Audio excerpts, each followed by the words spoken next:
અંદર આપણે પૂર્ણતા કરી અને છેલ્લે મેં તમને કેટલાક કામ સોંપ્યા હતા.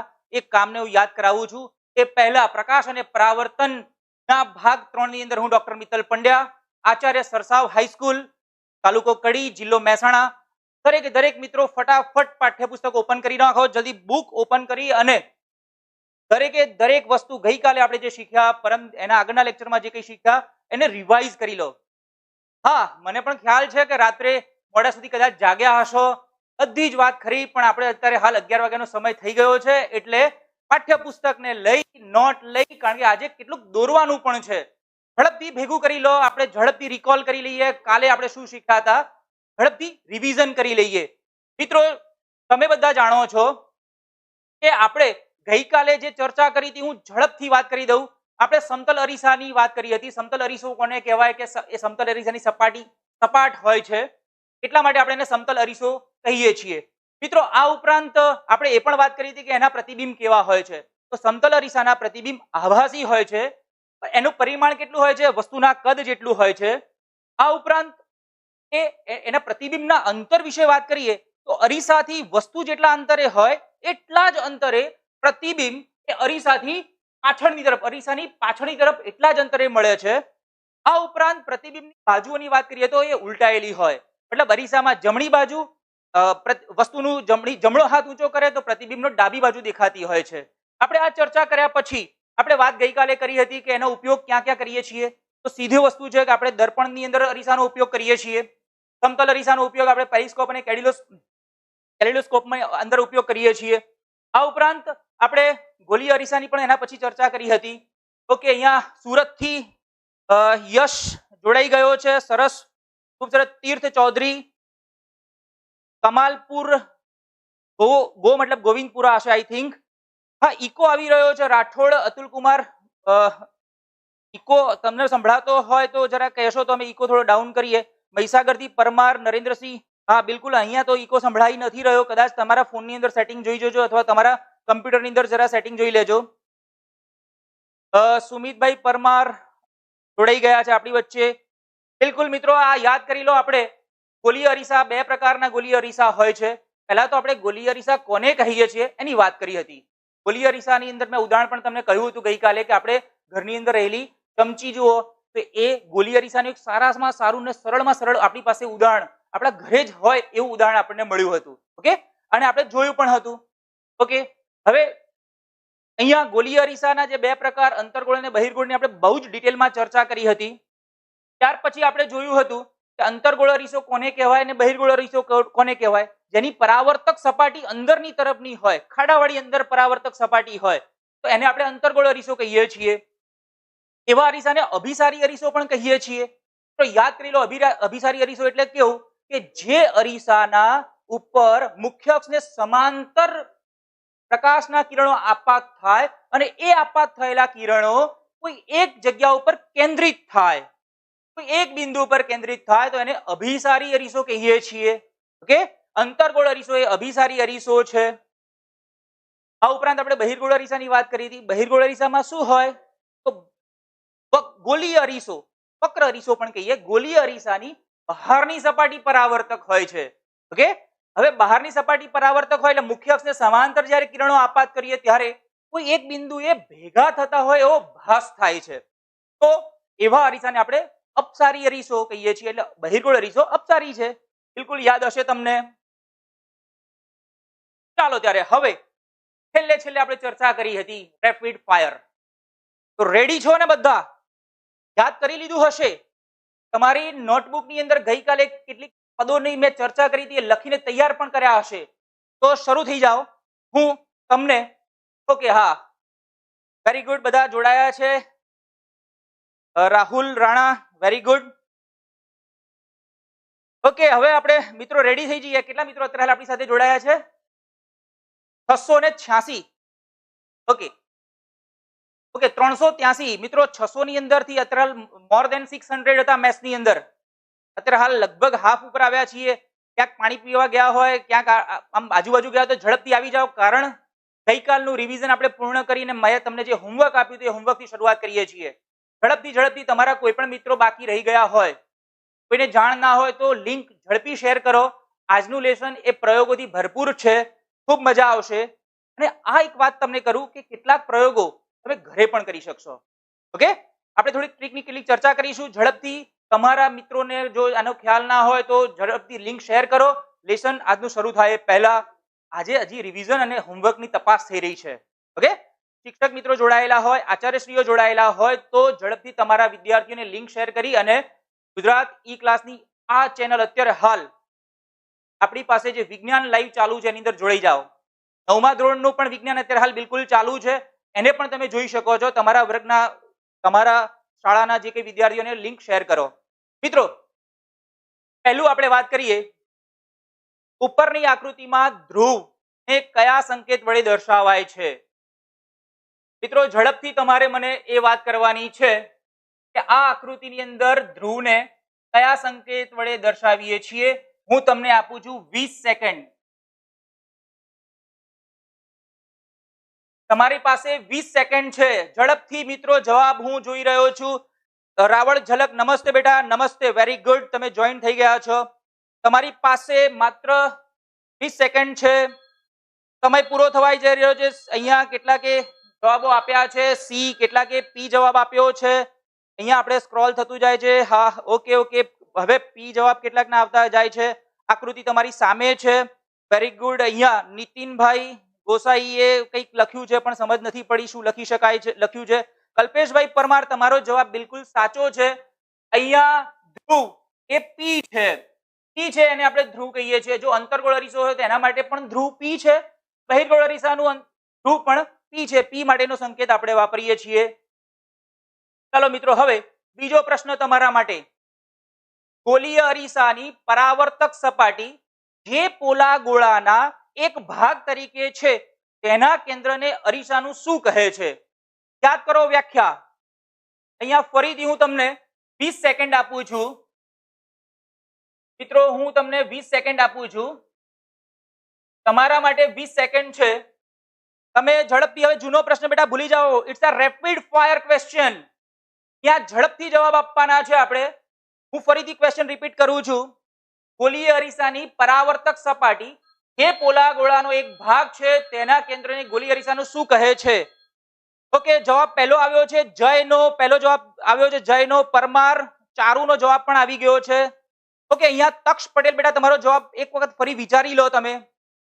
પ્રકાશભાઈ તમે પણ એક વખત, હા તમારો જવાબ તો સાચો છે, બિલકુલ સાચો છે. ઇન્ડિયા જય, તમારો જવાબ પણ સાચો છે.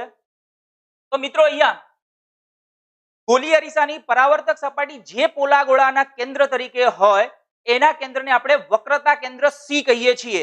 ઓકે, ચલો ત્યાર પછી આપણે તમારા માટે એક બીજો ક્વેશ્ચન. વક્રતા ત્રિજ્યા દર્શાવવા માટે કયો સંકેત વપરાય છે? કદાચ કોઈને સમય પડતો હશે પણ બેટા આપણે હજી આગળ વધવાનું છે એટલે સમય તમારા માટે આટલો પૂરતો હશે. ચલો 20 સેકન્ડ ની અંદર જવાબ આપવાનો છે.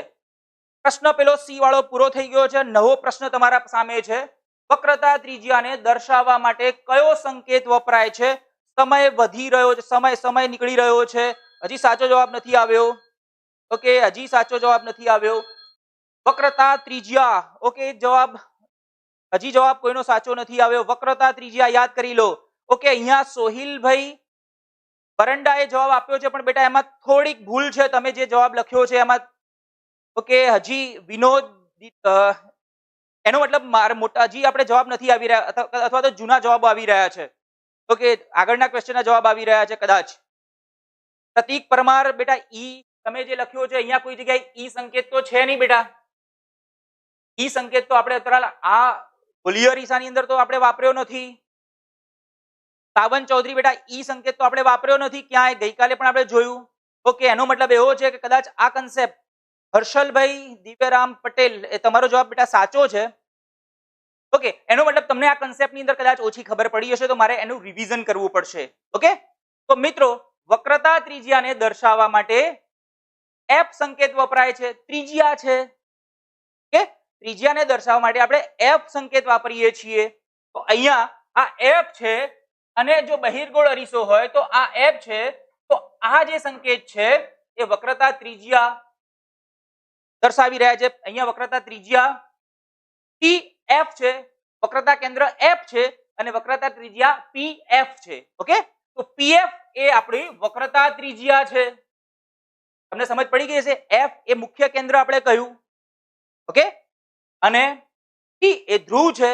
વક્રતા ત્રિજ્યા એટલે શું? ધ્રુવ અને મુખ્ય કેન્દ્ર વચ્ચેનું અંતર. ઓકે, તો અહીંયા વક્રતા ત્રિજ્યા PF થશે. સમજ પડી ગઈ હોય તો એક થમ્સ અપ આપો. ઓકે, થમ્સ અપ આપો. મુખ્ય કેન્દ્ર અને ધ્રુવ વચ્ચેનું અંતર PF. થમ્સ અપ આપો તમને સમજ પડી ગઈ હોય તો બેટા. ઓકે, બધા જવાબ હવે આપવા માંડ્યા. F મુખ્ય કેન્દ્રનો સંકેત છે. ઓકે દિનેશભાઈ, ઓકે ચલો જવાબો હવે ઓકે બધાને હવે સમજ પડી ગઈ છે. Very good. તો આપણે આગળ વધીએ. હવે તમારે ખરું છે કે ખોટું એ વિધાન વાંચીને કહેવાનું છે. ઓકે બેટા. હા, કોઈએ ડાઉન કયો ઇસ્લામિક ચેનલ વાળા ભાઈએ ડાઉન કર્યો છે એરો. કદાચ સમજ ના પડી હોય તો હું ફરી કહી દઉં. અહીંયા મુખ્ય કેન્દ્ર F કહેવાય છે, ધ્રુવ P કહેવાય છે. આ બંને વચ્ચેનું અંતર છે એ અંતરને આપણે વક્રતા ત્રિજ્યા કહીએ છીએ. ઓકે ઓકે, ઇસ્લામિક ચેનલ વાળા ભાઈને જો સમજ પડી ગઈ હોય બેટા તો થમ્સ અપ કરી દો તો હું આગળ વધી શકું. ચાલો મિત્રો, હવે ખરું છે કે ખોટું એનો જવાબ તમારે મને આપવાનો છે. પ્રશ્ન તમારી સામે આ છે. વાંચો અને ઝડપથી તમે પ્રશ્નનો જવાબ આપો. તમારી પાસે હું સમય રાખું છું. અત્યારે હાલ હું 30 સેકન્ડ રાખું છું કારણ કે તમારે પ્રશ્ન પણ વાંચવાનો છે. ઝડપથી. પ્રશ્ન બદલાઈ ગયો છે બેટા. થમ્સ અપ ની વાત પછી આપણે કરીએ. ગોલીય અરીસાના ધ્રુવ P અને વક્રતા કેન્દ્ર C માંથી પસાર થતી કાલ્પનિક રેખાને ગોલીય અરીસાની મુખ્ય અક્ષ કહે છે. જવાબ સાચો છે. આ વિધાન સાચું છે કે ખોટું છે એ કહેવાનું છે. ચૌધરી મિત્તલબેન, રઘુભાઈ હાજર છે. ઓકે, પહેલો જવાબ આવ્યો છે કડિયા મહેશજીનો. વિધાન ખરું છે કે ખોટું એ તમારે કહેવાનું છે. Very good. જવાબો હવે આવવાના શરૂ થઈ ગયા છે. સુતરિયાજી, મહીર સુતરિયાજીનો જવાબ સાચો છે. Very good. ઓકે, ઘણા બધા મિત્રોના હવે જવાબ આવ્યા છે. તો અહીંયા ગોલીય અરીસાના ધ્રુવ P અને વક્રતા કેન્દ્ર C માંથી પસાર થતી રેખાને ગોલીય અરીસાની મુખ્ય અક્ષ કહેવાય છે. યાદ કરી લો આપણી આકૃતિમાં વક્રતા કેન્દ્ર C અને P એને જોડતી રેખા આપણે વાત કરી હતી, અનંત સુધી વિસ્તરતી રેખા, એને આપણે મુખ્ય અક્ષ તરીકે ઓળખીએ છીએ. ચલો મિત્રો હવે આગળ વધીએ. બીજું વિધાન ખરું છે કે ખોટું? ઝડપથી વાંચો, ઝડપથી વાંચો અને એનો જવાબ તમારે આપવાનો છે. બેટા હવે પ્રશ્ન પૂરો થઈ ગયો, સ્ટોપ થઈ ગયો તો સ્ટોપ થયું છે તો હવે નવા પ્રશ્ન માટે રેડી થઈ જાઓ ઝડપથી. It's a rapid fire question round. તો મિત્રો હવે પ્રશ્ન તમે વાંચ્યો હશે. તમારા માટે હું ફરીથી 30 સેકન્ડ કરું છું. તમારે આ પ્રશ્નનો જવાબ મને આપવાનો છે 30 સેકન્ડની અંદર. મુખ્ય અક્ષને સમાંતર પ્રકાશના કિરણો અરીસા દ્વારા પરાવર્તન પામી મુખ્ય અક્ષ પરના જે બિંદુએ કેન્દ્રિત થાય છે તે બિંદુને બહિર્ગોળ અરીસાનું મુખ્ય કેન્દ્ર કહે છે. આ લોજિકલ ક્વેશ્ચન છે. આમ તો 30 નહીં, તમને 40 સેકન્ડ મારે આપવાની જરૂર હતી પણ મેં તમને આપી દીધો. It's a false, it is a true તમારે કહેવાનું છે. ઓકે, હું થોડો સાઈડમાં જઉં એટલે તમને બધા ક્વેશ્ચન પરફેક્ટ દેખાય. અહીંયા સમય પૂરો થયો છે. ફરીથી એક વખત ક્વેશ્ચન જોઈ લો. કેટલાક મિત્રો ટ્રુ લખે છે, કેટલાક ફોલ્સ લખે છે, યસ લખે છે, નો લખે છે. ઓકે, ગેમર કોઈ છે? ઓકે, કઈ વાંધો નહીં. ચલો હું ફરીથી ઘણા મિત્રોના અલગ અલગ પ્રકારના જવાબ આવે છે. હું પ્રશ્નને જરા ધ્યાનથી તમને એક એક શબ્દને પકડીને સમજાવું છું. જે લોકોને ખબર ના પડી હોય એ પણ જરા ધ્યાનથી જોઈ લે. મુખ્ય અક્ષને સમાંતર પ્રકાશના કિરણો અરીસા દ્વારા પરાવર્તન પામી, મતલબ મુખ્ય અક્ષ આપણી આ છે, એના સામે પરાવર્તન પામી કોઈ એક જગ્યાએ કેન્દ્રિત થાય તે બિંદુને બહિર્ગોળ અરીસાનું મુખ્ય કેન્દ્ર કહે છે. મિત્રો યાદ કરો, મેં વ્યાખ્યા આ જ પિરિયડની અંદર જસ્ટ 2-4 મિનિટ પહેલા જ આપી કે અહીંયા જો કેન્દ્રિત થતા હોય તો અંતર્ગોળ અરીસાનું મુખ્ય કેન્દ્ર કહેવાય અને જો કેન્દ્રિત થતા હોય તેઓ ઘાસ થાય તો એ બહિર્ગોળ અરીસાનું મુખ્ય કેન્દ્ર કહેવાય. યાદ આવ્યું? અહીંયા કેન્દ્રિત થાય છે આ શબ્દ ઉપર તમારે ભાર મૂકવાનો છે. કેન્દ્રિત થાય છે, જો કેન્દ્રિત થતું હોય તો મિત્રો શું આવે એ તમને ખબર છે. જો કેન્દ્રિત થતું હોય તો એને બહિર્ગોળ નહીં પણ શું આવશે? અંતર્ગોળ આવશે. મિત્રો બોર્ડની પરીક્ષાની અંદર પણ તમને આવા જ કેટલાક ટ્વિસ્ટ કરેલા પ્રશ્નો, તમને એકદમ સરળ લાગતું હોય કે આ વ્યાખ્યા તો અમે શીખ્યા છીએ, પણ કેટલાક જે છે ને જેને આપણે કહી શકીએ hot question, high order thinking લેવલના ક્વેશ્ચન, એની અંદર આટલો નાનકડો જ ફેરફાર હોય છે કે જવાબ આપવામાં ઉતાવળ ન કરતા થોડો પ્રશ્નને સમજીએ.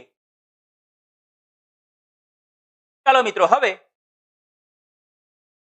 દાખલો તમારી સામે છે. દાખલાની રકમ તમે જોઈ શકો છો. કેન્દ્ર લંબાઈ f અને વક્રતા ત્રિજ્યા r વચ્ચેનો સંબંધ દર્શાવતું સૂત્ર.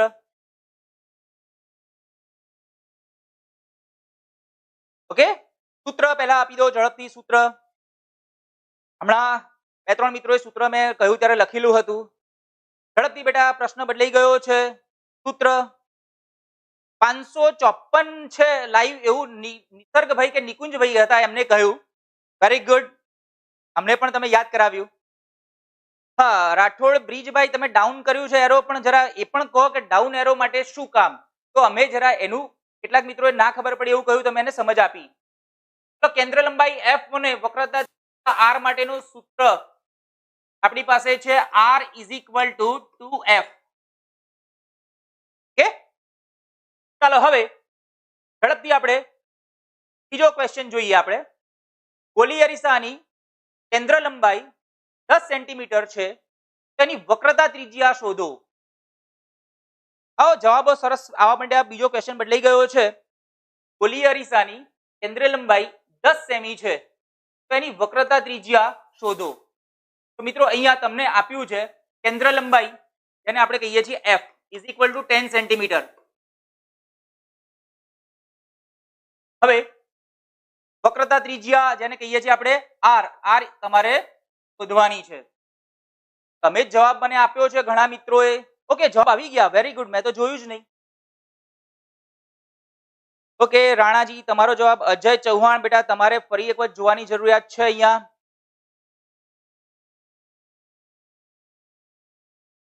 ઓકે, જવાબ ખુશભાઈ તમારો જવાબ સાચો છે. વાઘેલા રણજીતજી તમારો જવાબ પણ સાચો છે. હું ગણી કાઢું. સૂત્ર છે આપણું r is equal to 2f. f ની કિંમત મૂકો 2. f એટલે કેટલા છે? 10 સેન્ટીમીટર. એ થશે 20 સેન્ટીમીટર તમારો જવાબ. ઓકે, સમજ પડી ગઈ હોય તો મિત્રો થમ્સ અપ કરો. સમજ પડી ગઈ હોય તો આપણે ઝડપથી આગળના ટોપિક તરફ જઈએ.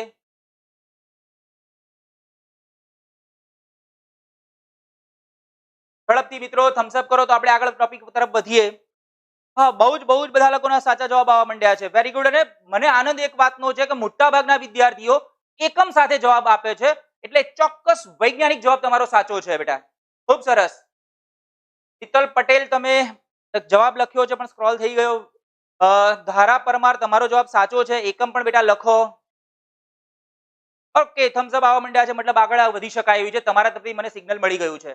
મિત્રો હવે આપણે વાત કરવાના છીએ ગોલીય અરીસા વડે રચાતા વસ્તુના, જે બિંદુવત વસ્તુ છે એના પ્રતિબિંબ મેળવવા માટેના મુખ્ય 4 કિરણો.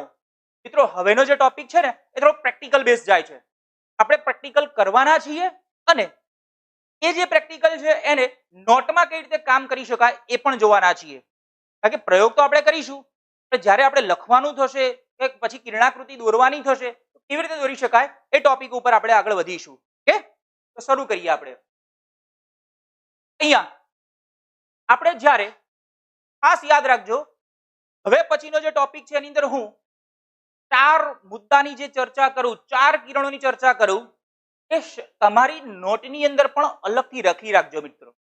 કારણ કે જો આ કન્સેપ્ટ ક્લિયર હશે તો પછી તમને ગોલીય અરીસા અને લેન્સ ની કિરણાકૃતિ દોરવામાં તકલીફ નહીં પડે.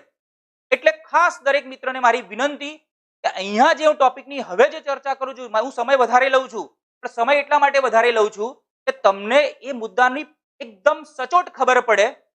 આ મુદ્દો આવડશે તો પાછળના મુદ્દાની અંદર મારે બહુ મહેનત નહીં કરવી પડે, તમારે પણ મહેનત નહીં કરવી પડે. ઓકે, હા ઝલક બેટા વેરી ગુડ. અને king of king thank you.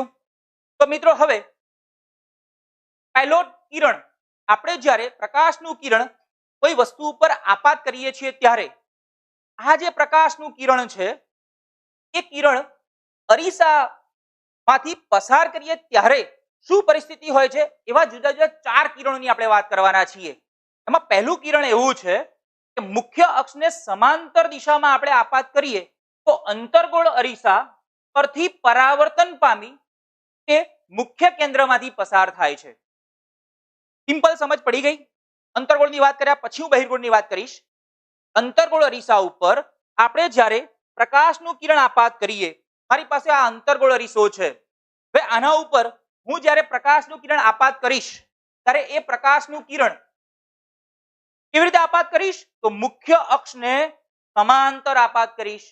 તો જો પ્રકાશનું કિરણ મુખ્ય અક્ષને સમાંતર આપાત થશે તો આ મુખ્ય અક્ષ છે બેટા, આ મુખ્ય અક્ષને સમાંતર કિરણો બધા ઘણા બધા હોય,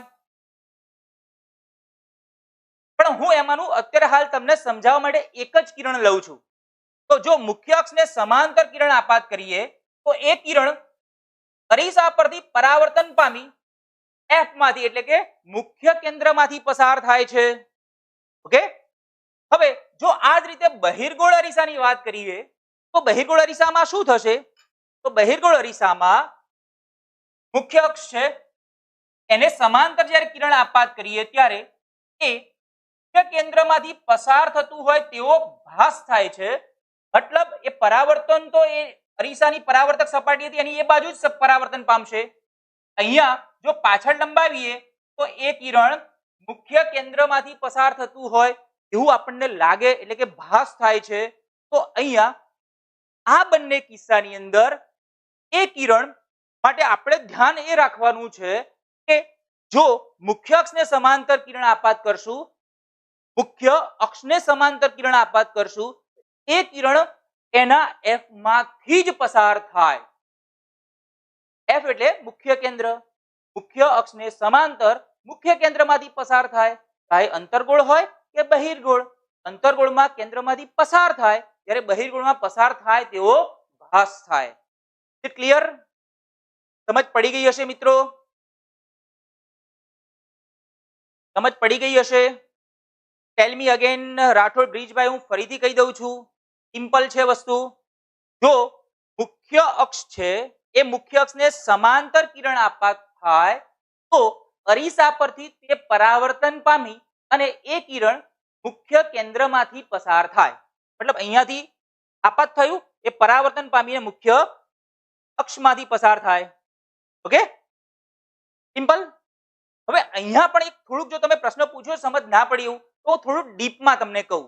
અહીંયા શું થતું હોય છે, બિલકુલ આ પોઈન્ટ જો અરીસાનો, બિલકુલ આ પોઈન્ટ, મતલબ આ અરીસો છે, જો અરીસાનું બિંદુવત નાના નાના ફ્રેક્શન પાડી દઈએ, નાના નાના ટુકડા કરી દઈએ, જે જગ્યાએ આપણું આપાત કિરણ આપાત થાય છે ને, માત્ર એટલા ભાગની વાત કરીએ ને તો એટલો ભાગ એક સમતલ અરીસો કહેવાશે. કન્ફ્યુઝ ના થતા, એટલા માટે કહું છું કે ગોલીય અરીસો છે, પણ એ ગોલીય અરીસો ની અંદર જે બિંદુએ આપણું આપાત કિરણ આપાત થાય છે એ બિંદુ આગળનો નાનકડો બિંદુવત ભાગ જોઈએ તો એ ભાગ સમતલ અરીસા જેવું કામ કરશે.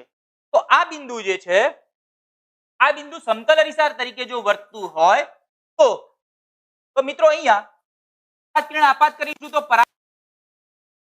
સમતલ અરીસાના આપણે લાસ્ટ ચેપ્ટરમાં જોયું કે આપાત કિરણ ને પરાવર્તન, આપાત કોણ અને પરાવર્તન કોણના મૂલ્ય સરખા હોય. તો અહીંયા જે આપાત કોણ I છે અને પરાવર્તન કોણ R છે, બે સરખા હોય એ રીતે જ પરાવર્તન પામતું હોય.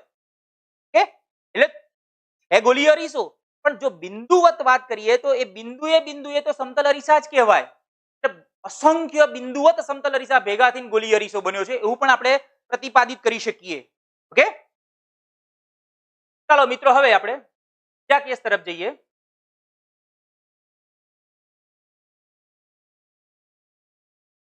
બીજું કિરણ, કિરણ નંબર 2 તમારી સામે છે.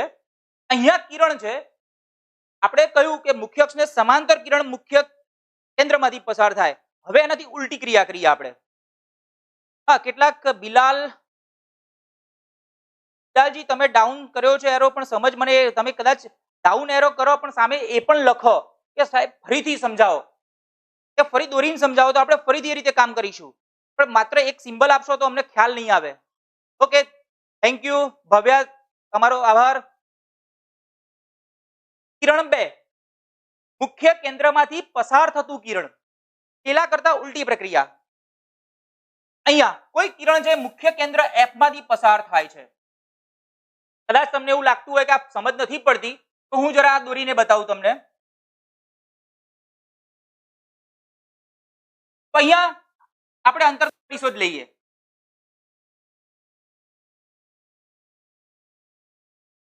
આપણી મુખ્ય અક્ષ, ઓકે, આપણું ધ્રુવ P. ક્લિયર?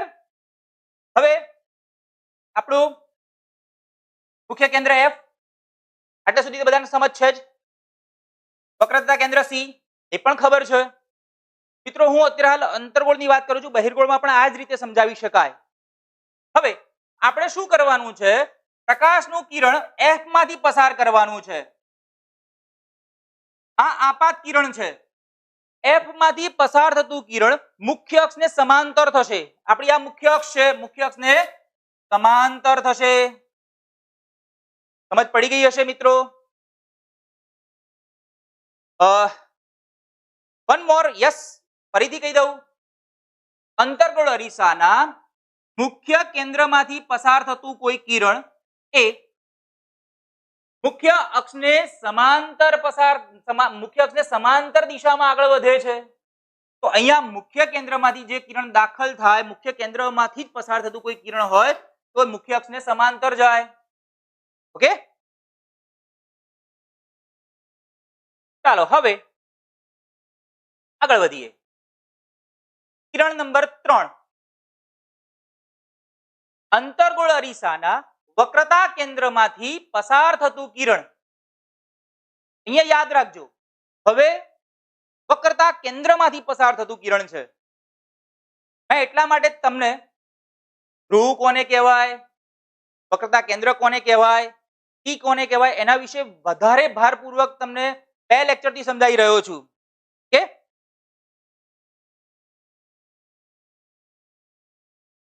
ઓકે, અહીંયા કોઈએ પ્રશ્ન પૂછ્યો છે, કોઈ વિદ્યાર્થીએ, હું જરા આકૃતિમાં તમને સમજાવી દઉં. ઓકે, પહેલા આપણે આની ચર્ચા કરી લઈએ. અંતર્ગોળ અરીસાના વક્રતા કેન્દ્રમાંથી પસાર થતું વક્રતા કેન્દ્ર C કહેવાય, અથવા તો વક્રતા કેન્દ્રની દિશા તરફ ગતિ કરતું પ્રકાશનું કિરણ અરીસા પરથી પરાવર્તન પામીને તે જ દિશામાં પાછું વળે છે. આ અંતર્ગોળમય હોય ને બહિર્ગોળમય હોય, બંનેમાં સેમ જ હોય. ઓકે, હવે અહીંયા પ્રશ્ન એવો છે કે આ બહિર્ગોળ અરીસો છે એમાં F અને C જે દિશામાંથી પ્રકાશનું કિરણ આવે છે એના કરતા ઉલટી દિશામાં કેમ લખવામાં આવે છે? ઓકે, પ્રશ્ન તમારો વ્યાજબી જ છે. તો ઝડપથી આપણે યાદ કરી લઈએ બહિર્ગોળ અરીસાને. બહિર્ગોળ અરીસાની વાત આપણે એવી કરી હતી કે બહિર્ગોળ અરીસાની અંદર આપણે શું કરીએ છીએ? બનાવટ એની કેવી છે? યાદ કરો. તો બનાવટમાં આપણે એવું કહ્યું હતું કે બહિર્ગોળ અરીસો જે પોલા ગોળામાંથી કાપીને બનાવેલો હોય, આ પોલો ગોળો છે, એમાંથી આપણે કાપીને બહિર્ગોળ અરીસો બનાવીએ છીએ. તો હું અહીંયા આટલો ભાગ કાપેલો છે, તો આ કાપેલા ભાગમાંથી હું આ ભાગ રેખાંકિત કરું છું. ઓકે, અહીંયા હું પેનનો કલર થોડો બદલી કાઢું તો તમને સ્પષ્ટ દેખાય. તો બહિર્ગોળ અરીસો છે આપણો, આ બહિર્ગોળ અરીસાની અંદર હું આ ભાગ રેખાંકિત કરું છું. મતલબ રેખાંકિત કર્યો છે એટલે આપણે એને કલર કરીએ છીએ, રંગકામ કરેલું છે. અહીંયા આપણી પાસે એક બહિર્ગોળ અરીસો પણ છે, આપણે જોઈએ. આપણી પાસે જે બહિર્ગોળ અરીસો છે, તો અહીંયા તમે જોઈ શકો છો આ ખાડાવાળો ભાગ છે, તમને હું અહીંયા સ્પર્શીને કહી શકું, આ ટેકરાવાળો ભાગ છે. તો આ ભાગ ગોળો આમ હશે. તો એ ગોળાનો જે અંદરનો ભાગ મેં રંગેલો છે, તો ગોળાનું કેન્દ્ર તો ક્યાં હોય? વક્રતા કેન્દ્ર ક્યાં હોય? એ ગોળાનો સ્પેરિકલ ભાગ જે છે, એ ગોળાને જો આપણે આમ લંબાવીએ તો કેન્દ્ર અહીંયા હોય. એટલા માટે C અહીંયા લખીએ છીએ. ઓકે, અને અહીંયા બધા જ પ્રકાશના જે કિરણો બધી કોઈ એક જગ્યાએ ભેગા થતા હોય ને, કેન્દ્રિત થતા હોય ને, એને F કહીએ છીએ. ઓકે, તો એ દિશામાં જ F હોય. પણ બહિર્ગોળમાં શું થાય? કેન્દ્રિત થતા ના હોય પણ એ બિંદુએથી કેન્દ્રિત થતા હોય એવો ભાસ થાય. કેમ આવું કેન્દ્રિત નથી થતા? તો આ બહિર્ગોળ અરીસો છે એ બહિર્ગોળ અરીસાનો ટેકરાવાળો ભાગ છે એ ભાગના કારણે એની સાઈડ જે છે એનો વચ્ચેનો ભાગ ઉપસેલો છે અને છેડાનો ભાગ દબાયેલો છે. ઓકે? હવે બીજો એક પ્રશ્ન એવો છે, જો આ મુખ્ય કેન્દ્રમાંથી પસાર ન થાય તો શું થાય? તો બેટા અહીંયા દરેકે દરેક અરીસાની એ લાક્ષણિકતા છે, એ લાક્ષણિકતા મેં તમને સમજાવી પણ કદાચ તમે સમજી નથી શક્યા. હું ફરીથી કહી દઉં કે કોઈ પણ અરીસાના મુખ્ય કેન્દ્રમાંથી જ પસાર થાય. કેમ ના થાય બીજી જગ્યાએથી? તો એનું કારણ છે કે અંતર્ગોળ અરીસો છે, આ અંતર્ગોળ અરીસાની અંદર આ એનું F છે, આનું C છે. ઓકે? હવે મેં હમણાં જ તમને કહ્યું કે આ અરીસો એ ગોલીય અરીસો ચોક્કસ, પણ એ ગોલીય અરીસો બન્યો છે શેનો? તો બિંદુવત સમતલ અરીસાઓનો બન્યો છે. ફરી યાદ કરી લો, અહીંયા નાના નાના બિંદુઓ ગણીએ આપણે, તો નાના નાના બિંદુઓ કોના છે? એ નાના નાના બિંદુવત સમતલ અરીસા છે. અને સમતલ અરીસો આવે તો તમને આ નિયમ તો ખબર છે, I is equal to R. આપાત કોણ અને પરાવર્તન કોણના મૂલ્ય સરખા હોય તો અહીંયા એ નિયમના કારણે થઈ તમે જે આપાત કોણે પ્રકાશનું કિરણ આપાત કરો તો આ ભાગે જે સમતલ અરીસો બન્યો છે એ સમતલ અરીસા ઉપર જો સપાટીને લંબ દોરીએ તો આ I થશે અને આ પરાવર્તન પામીને આ કિરણ છે એ R થશે. એ બે સરખા જ થાય. એટલે તમે જો સમતલ ગોળીય અરીસા ઉપર કોઈ પણ જગ્યાએથી પ્રકાશનું કિરણ આપાત થશો દરેક જગ્યાએ એ જ પરિસ્થિતિ થશે. આ I થશે, R થશે અને અહીંથી જ પરાવર્તન પામશે. એટલા માટે એ F ઉપર જ કેન્દ્રિત થાય, એનો કોઈ વિકલ્પ જ નથી. ઓકે? એટલા માટે તો આપણે કહીએ છીએ કે જો સમાંતર કિરણો આપાત કરીએ તો F માંથી જ પસાર થાય, એ એના માટે બીજો ઓપ્શન જ નથી. Okay? Very good. I think સમજ પડી ગઈ હશે મિત્રોને. ચલો હવે વક્રતા કેન્દ્રમાંથી પસાર થતા કિરણની વાત કરીએ, કારણ કે વચ્ચે તમારા કેટલાક વક્રતા કેન્દ્ર C નું ફૂલ ફોર્મ શું છે? વક્રતા કેન્દ્ર C એટલે સેન્ટર છે અને કર્વેચર ઓફ આપણે જે સેન્ટર માટે C વાપરીએ છીએ અને જો આપણે કર્વ ગોલીય અરીસો વાપર્યો હોય તો એને કર્વેચર કહેવાય છે. C આપણા સેન્ટર માટેનું, આપણા ગોલીય અરીસાનું સેન્ટર છે, કેન્દ્ર છે. ચલો હવે આપણે અંતર્ગોળ અરીસાના વક્રતા કેન્દ્રમાંથી પસાર થતું કિરણ વક્રતા કેન્દ્રની દિશા તરફ ગતિ કરતું હોય તો પ્રકાશનું કિરણ અરીસા પરથી પરાવર્તન પામીને તેની તે જ દિશામાં પાછું વળે છે. તો અહીંયા C માંથી પસાર થતું કિરણ, આ C માંથી પસાર થતું કિરણ તેના તે જ માર્ગે અહીંથી દાખલ થાય, એના એ જ માર્ગે પાછું વળે. તો બિલકુલ અહીંયા પણ C માંથી પસાર થતું જો કિરણ આટલે આવે પણ અહીંયા પાછળ તો જઈ નથી શકતું કારણ કે કલર છે, એટલે આપણે પાછળ જતું હોય તેવો ભાસ થાય. તો આ કિરણ અહીંથી દાખલ થયું એવું જ અહીંથી પરાવર્તન પામે છે. ઓકે, અહીંયા લાલ કલરમાં કરી જોઈએ આપણે એટલે તમને વધારે ડિટેલમાં ખબર પડે. તો અહીંયા સીધે સીધું દાખલ થાય અને પરાવર્તન પામે એના એ જ માર્ગે. એવી રીતે અહીંયા પણ દાખલ થાય અને પરાવર્તન પામે એના એ જ માર્ગે. પાછળ તો જઈ શકતું નથી કિરણ. ઓકે, આઈ થિંક તમને સમજ પડી ગઈ હશે. ચલો હવે આપણે ચોથા નંબર ઉપર જઈએ.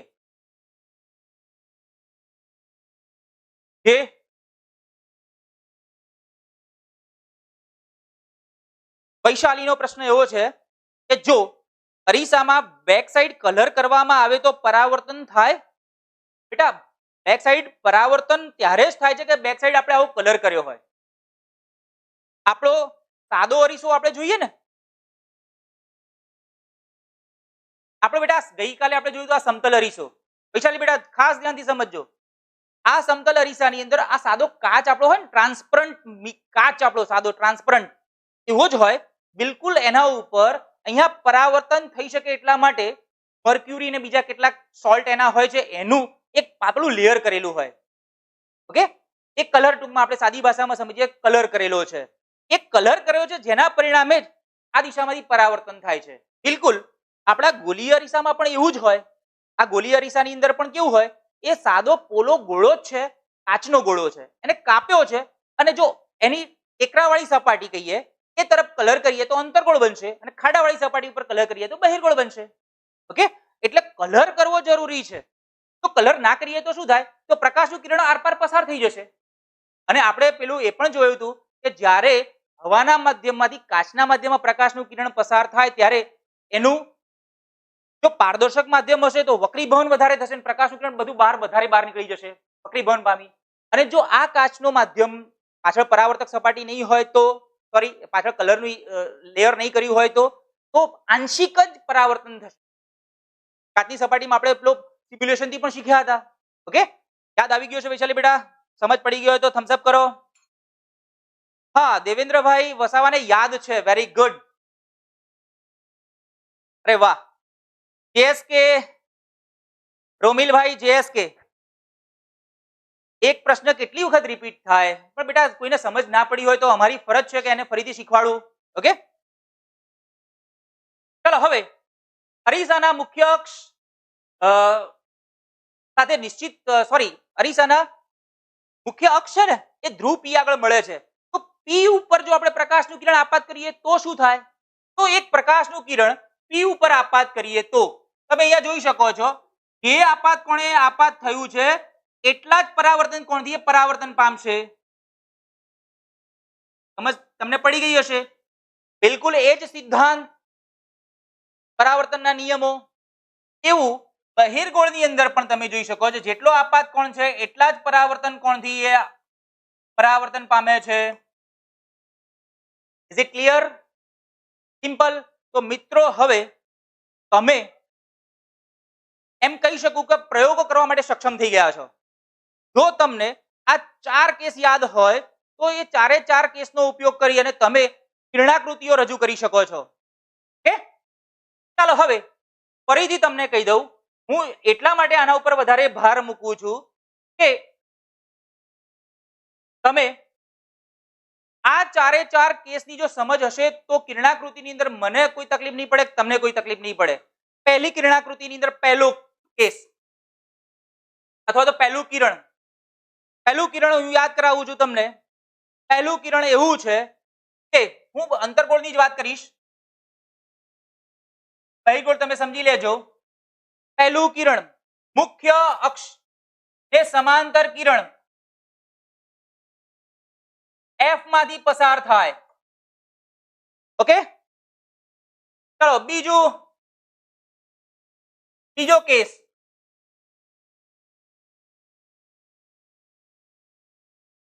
સોરી બેટા, તમે પણ આવી રીતે છે ને ક્યાંક દોરવાનું કે આટલું ફાસ્ટ ને રફ ના દોરતા હો, કે સાહેબ આવું દોરતા હતા. એટલે મારે ઝડપથી તમને રિવિઝન કરાવવું, ઝડપથી સમજાવવું છે એટલા માટે હું ઝડપી દોરું છું. પણ તમારે ફૂટપટ્ટી, પેન્સિલ નો ઉપયોગ કરીને સરસ રીતે, કોઈ જગ્યાએ જરૂર પડે તો પરિકર પણ લઈને સરસ રીતે તમારે દોરવાનું છે. ઓકે, અને સ્કૂલમાં જાઓ ત્યારે સાહેબને બતાવવાનું છે કે મેં આ શીખ્યા હતા.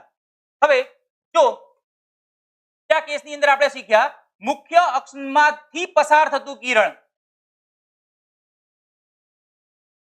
સોરી હું મુખ્ય અક્ષ બોલ્યો નહીં પણ મુખ્ય કેન્દ્રમાંથી પસાર થતું કિરણ એ સમાંતર પસાર થાય છે.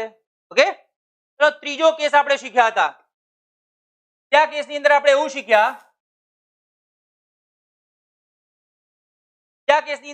શીખ્યા, સી માંથી પસાર થતું કિરણ તેના તેજ માર્ગે પાછું વળે છે.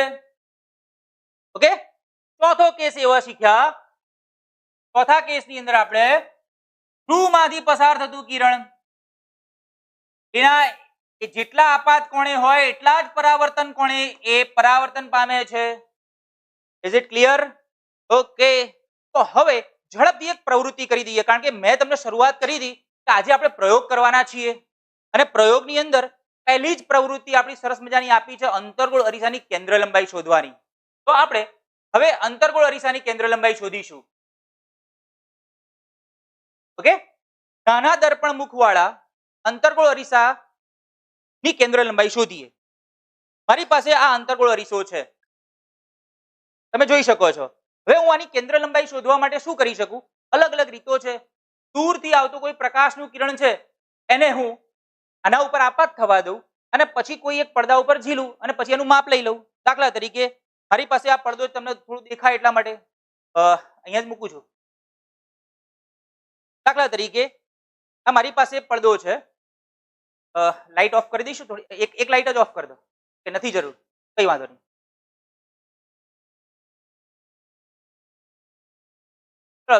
મારી પાસે આ પડદો છે અને આ અરીસો છે, બેટરી છે, અહીંયા મેં પ્રકાશનો સોર્સ રાખ્યો છે. ઓકે, અહીંયા તમે જોઈ શકો છો કે આ અરીસો છે. આ અરીસા ઉપર હું દૂરથી, તમને બે બે વસ્તુ દેખાતી જશે, દૂરથી હું અરીસા ઉપર પ્રકાશ આપાત કરું છું. તમે અહીંયા જોઈ શકો છો કે હું પ્રકાશ આપાત કરું છું અરીસા ઉપર, એટલે શું પરિસ્થિતિ થાય છે.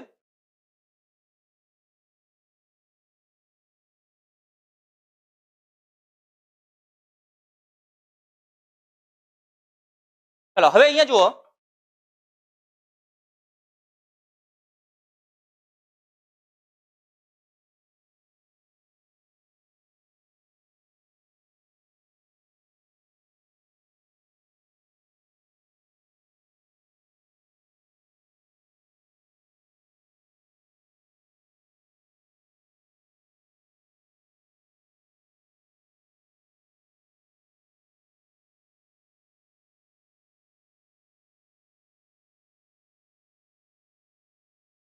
હે ને,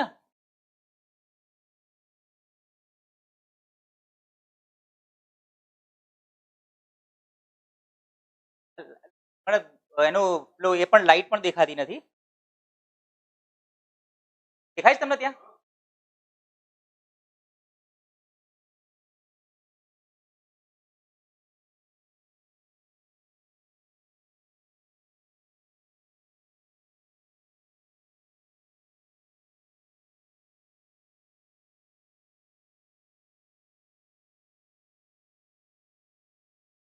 હા, હવે મને દેખાયું. જો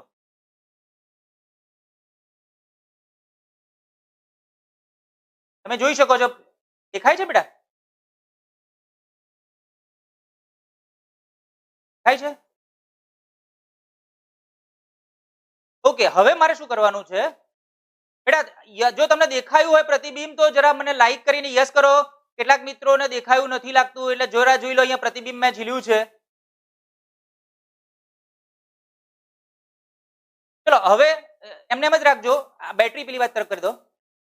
બેટરી પેલી, જો અહીંયા તમે જોઈ શકો છો આપણું પ્રતિબિંબ હતું ઉલટું અને એરો સીધો છે. ઓકે, ફરીથી એક વખત જોઈ લો. જે લોકોને દેખાયું હોય તો બેટા થમ્સ અપ કરી દો.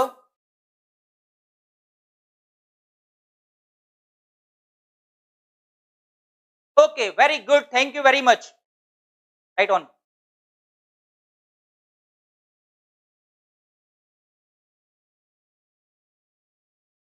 તો હવે મિત્રો, આ જે અરીસો અને આપણો પડદો છે, પ્રતિબિંબ જ્યાં મળ્યું એ અંતર હું માપી લઈશ, કારણ કે મેં દૂરથી વસ્તુનું પ્રકાશનું કિરણ આપાત કર્યું હતું. તો અહીંયા એ જે અંતર છે એને આપણે કહીશું અરીસાની કેન્દ્ર લંબાઈ.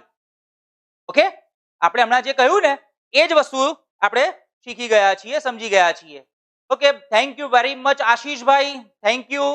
સીતારામભાઈ, yes, very good, thank you. Manibhai, તમારો પણ આભાર.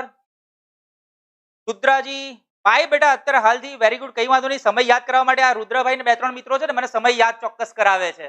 ઓકે, તો મિત્રો અહીંયા બિલકુલ સમય થઈ ગયો છે. એક જ હું આજે પ્રયોગ કરાવી શક્યો, કારણ કે આજે સમજવાનું બહુ જ હતું અને ઘણી બધી તમારી કમેન્ટ એવી આવી કે મને ફરીથી સમજાવો, ફરીથી સમજાવો. એટલે આજે હું માત્ર એક જ પ્રયોગ કરી શક્યો. લઈને તો ઘણા બધા પ્રયોગો આવ્યો છું અને પ્રયોગ તો એવા લઈને આવ્યો છું કે તમે ઘરે પણ કરી શકો એવા. તો હું તમને આ જ વસ્તુ આવતીકાલે કહીશ. ઓકે, આવતીકાલે ફરીથી ઘણા બધા પ્રયોગો સાથે આપણે અંતર્ગોળ અરીસાની સામે જ્યારે વસ્તુને રાખીએ ત્યારે એવા પ્રતિબિંબો મળે છે એ કમ્પ્યુટર સિમ્યુલેશન થી જોઈશું, ચોક્કસ રીતે જોઈશું અને સાથે સાથે આપણે પ્રેક્ટિકલ પણ કરશું. આજે અહીંયા કેટલીક તમે જોયું લાઇટ ઓફ કરી, એવું કદાચ કાલે પણ લાઇટ ઓફ કરીને પણ કેટલાક પ્રયોગ અમારે બતાવવા પડશે. આવતીકાલે કરીશું કામ. બિલકુલ સવારનું સેશન 10 વાગે ગણિતની અંદર હાજર બધાએ રહેવાનું છે. ગણિતનું લેસન પૂરું થાય એટલે તરત બેસી નથી રહેવાનું. તમારું કમ્પ્યુટર કે મોબાઈલને થોડીક વાર માટે શાંત રહેવા દઈ, પાણી પી અને પાછા તાજા માજા થઈ અને પાછા વિજ્ઞાનની અંદર 11 વાગે હાજર થઈ જઈશું. આપણે બધા જ આપણા બધા મિત્રોને પણ સાથે લઈને આવીશું, જોડે નોટ અને પેન, અને સાથે સાથે આપણે તો કાલે પ્રયોગ દોરવાના પણ છે. એટલે પેન્સિલ, રબર, તમારી પાસે જો કંપાસ બોક્સ પૂરો હોય તો કંપાસ બોક્સ, રૂલર, પણ માપક બધી જ વસ્તુ લઈને આવતીકાલે બેસીશું. બિલકુલ ધન્યવાદ, તમે બધા અમારી સાથે જોડાયા. ભારત માતા કી જય. જય જય ગરવી ગુજરાત.